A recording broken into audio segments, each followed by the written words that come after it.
Hey, are you a business owner, entrepreneur, or professional? If so, we want you to apply to be a featured guest on our show. My name is Adam Torres, and I host the Mission Matters series of podcasts. I've recorded over 3,000 episodes, and we are just getting started. How do you know if you'd be a good guest to be on the show? Well, only one way to find out, and that's to apply, but I'm going to let you in on a little secret. We want guests that have a story to tell, guests with a brand, a product, or a service that can benefit my audience of listeners. If this sounds like you, go to missionmatters.com and click on Be Our Guest to apply. I'd love to talk to you and get to know more about your story. Again, head on over to missionmatters.com and click on Be Our Guest to apply. All right, now let's get into the show. Hey, I'd like to welcome you to another episode of Mission Matters. My name is Adam Torres, and if you'd like to apply to be a guest on the show, just head on over to missionmatters.com and click on Be Our Guest to apply. All right, so today I have Panos Siozos on the line, and he's co-founder and CEO of LearnWorlds.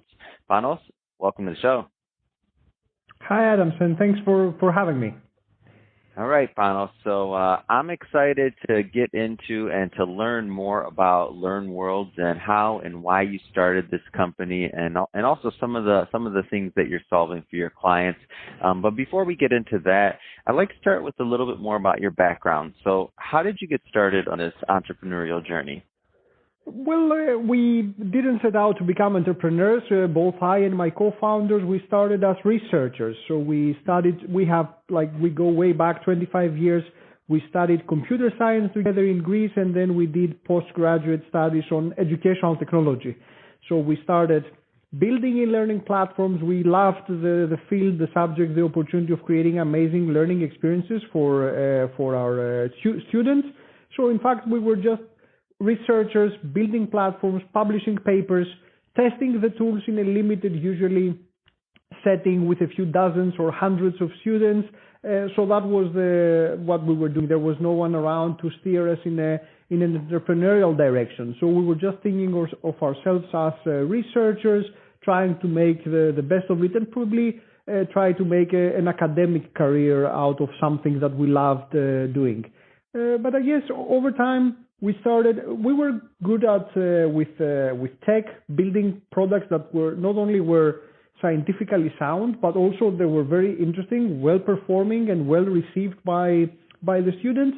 So at that point, we started thinking about whether we could apply the state-of-the-art of the ed tech that we were learning and researching, whether we could apply that to actual products that hundreds or thousands or even millions of users would use, and whether we could do learning a bit easier and teaching a bit easier and more effective for instructors. This is how we started thinking about potentially doing a business. Wow, what an amazing story. And I think it's so interesting because there's people listening right now, and I've met quite a few people who they didn't plan on being entrepreneurs. They were maybe solving a problem in the marketplace that they wanted to solve for themselves, or even maybe as you mentioned, like they just really had a passion for what they were doing, and they started, and then before you knew it, they're entrepreneurs and they're in it, right? And before you knew it, they're doing it full time, and that's now they're what they do going forward. So I guess what I'd ask you is, what kind of advice would you give to those that are listening to this? They don't have to be necessarily in academia or researchers, but maybe they're in some professional field and they're considering making that leap or making that jump into entrepreneurship. Because from your end, that wasn't even the original goal. It doesn't sound like, and then you made that leap. So not always easy. What kind of things would you tell the individuals listening about that? First of all, it's a scary transition. You have to, go out of your comfort zone, start testing new things, and start being okay with being uncomfortable and not knowing, and having to learn every day. I think one of the most important things that we have to leave behind and overcome and actually fight is perfectionism. That's something where we were as researchers, we were very thorough in everything we did, and everything had to be perfect. But once you actually have a product and you need to iterate, you need to adapt, you have to be okay with uncertainty. You have to be okay with something not being perfect, having a few bugs, having things to be ironed out. So that's something that took us really quite a lot of time to realize. In fact, we had to spend almost like a couple of years in stealth mode, building the platform as traditional engineers, because we were naive enough to believe that if you have the best possible product, then customers will obviously flock to it because they will realize how amazing it is. And then we realize that it doesn't actually work that way. You have to go out, find your market, create your market if it doesn't exist, test it, bring it in front of customers. So I guess that was the moment of discovery when we had built the platform, we had put in everything we had imagined, everything we were researching, we managed to create an amazing product. But when we went out there, we saw that an immediate market wasn't there waiting for us. So we have to strive and fight and create this market and convince people about what we were saying. And at that moment, we had to realize that science and engineering is not so important. We have to do the marketing stuff. We have to talk to customers, face their objections, overcome their objections, improve the product, and we started rapidly adapting the product to the expectations of the market. So in some cases, we even had to remove a couple of the features that were scientifically sound and like super interesting and would make sense in an ideal world, perhaps, but at that moment were perhaps a bit too advanced or a bit too early in the market. So in some cases, we even had to dampen down what the product was doing so that we could adapt to the market expectations and then from there start building up.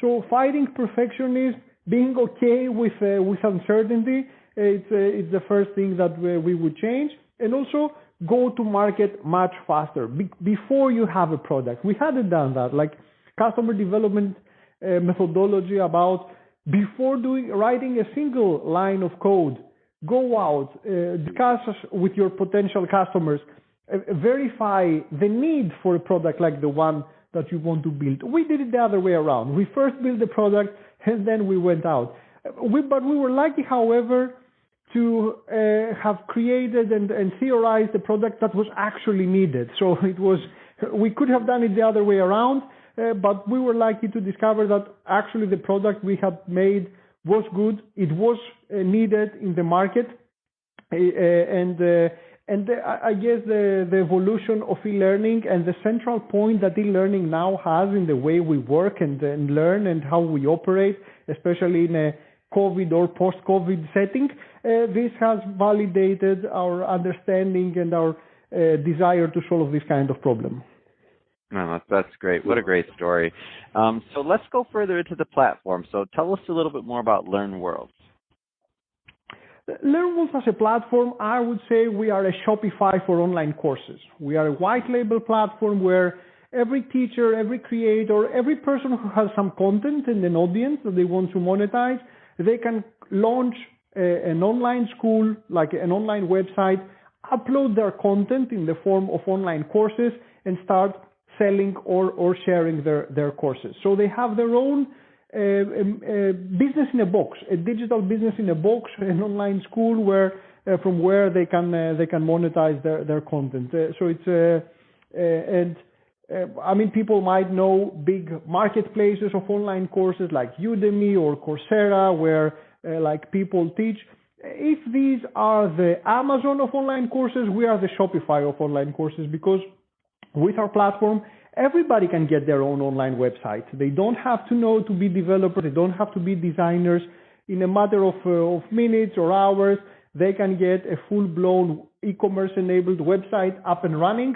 They can upload their content and they can start selling to consumers. And we're talking about any kind of digital content here. It could be marketing courses, it could be piano courses, it could be yoga courses, it could be photography, anything that you can imagine, both professional skill courses teaching professional skills, but also courses about self-improvement or just spending some quality time online and learning something about a subject you're passionate about.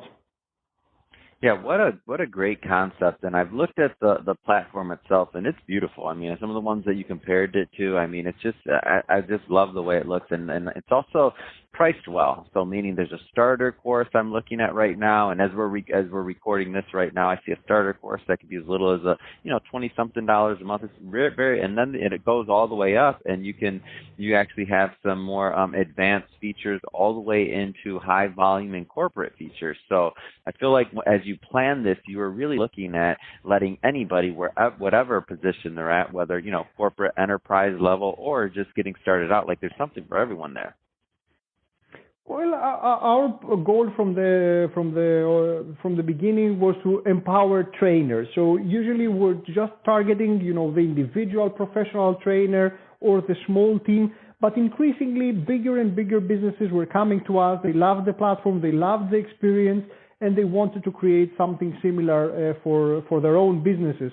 So there's something for even a newbie, somebody who has never taught before online, who is thinking about it. It could be a small yoga studio somewhere. It could be a teacher with an idea, a professional who wants to create a side project, or a consultant or a consulting business who might be thinking about a new revenue stream for their business, or somebody who wants to just create a source of passive income for what they're doing so that they can travel the world, and become digital nomads.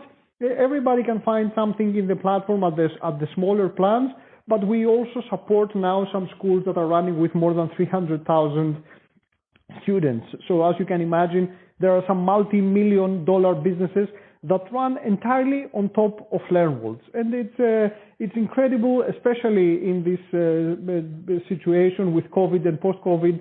The whole team is blown away and humbled, I guess, by the possibility of helping businesses stay afloat, helping businesses really thrive in this environment, helping them get connected with their students, train their customers, train their employees, and be able to operate in a fully online environment without missing a beat in their business. Man, what a great concept. I love it. It makes so much sense, and I see the need for it. And I looked at some of the courses and the just under the examples pages that you have on there. University professor unveils his 3 secrets to success. Like all these different courses. I mean, it's fun also for the user experience. So you've told me a little bit more about the type of people that can use it on the business side. Tell me a little bit more about the user experience from the consumer side. Well, for us, we understand that learning is not compulsory. It's not something, especially now, if somebody wants to get to do training in a business, people have to love this experience. We are used to having amazing digital experiences with our iPhones and our tablets and our gaming devices. So e-learning can no longer be just throwing a PDF at somebody and say, okay, this is e-learning. That's not e-learning. That's the worst kind of experience that you can have. So this is why we're trying to think on a user-centric, learner-centric platform.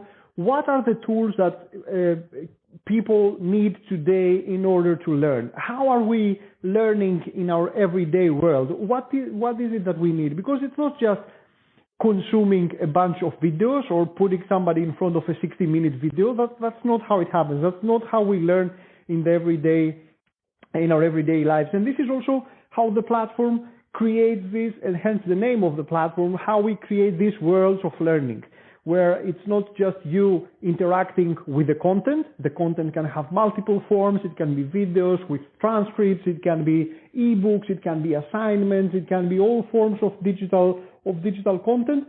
But you also need a community where you have the chance to interact with a teacher, to interact with your peers, fellow students, lots of user-generated content, people asking questions, receiving answers. So it's not just you in front of a device consuming some videos. You are you immerse yourself in a world where you have the content, access to the tools that you need, and access to fellow learners that are learning the same subject as you and are following the same path. So it's a generic platform. So we can adapt to all these different subjects that people use the platform for, from photography to math to physics to digital marketing, data science, anything that you can imagine. Every day we discover a new subject that somebody is teaching using LearnWorlds. And I think every day we discover a new business model. People thinking ways of getting value out of education, because education and learning fits in everything we do. And we see, I think it's getting validated every day that education is also an amazing form of marketing. So every day we see businesses who do not profit by directly selling courses. They give out their courses for free. And this is an amazing lead magnet. Just creating a free online course can be an amazing lead magnet for a business. And there are so many things that we discover every day, how our customers adapt the platform to their own needs, how learning fits with everything that we do today, how crucial it is in how we operate, how we work, how society and commerce and the economy work today. Oh, this is great. Well, Panos, this has really been a great success story, and I'm happy to bring it to my audience and introduce you and also the platform. So that being said, this has been great. If somebody wants to connect and learn more about the platform, what's the best way for them to do that? They can always visit our website, www.learnworlds.com. We offer a super frictionless experience. People can just start a free trial without any commitment, no credit cards, no strings attached. And they can always send us an email at hello@learnworlds.com. And I and my team will be super happy to contact you and help you through this journey, help you launch your own online school, your own e-learning business in a box, and be partners in this great adventure. Man, that's awesome. Well, Panos, again, really appreciate you coming on the show today. And to the audience, as always, thank you for tuning in. Hope you got a lot of value out of this. Hope you learned a lot. If you did, don't forget, hit that subscribe button. We definitely have many more mission-based entrepreneurs and executives and experts coming on, and we don't want you to miss a thing. And Panos, thanks again. What a wonderful story, and wishing you much more continued success. Thanks, Adam. Thanks for having me on your show.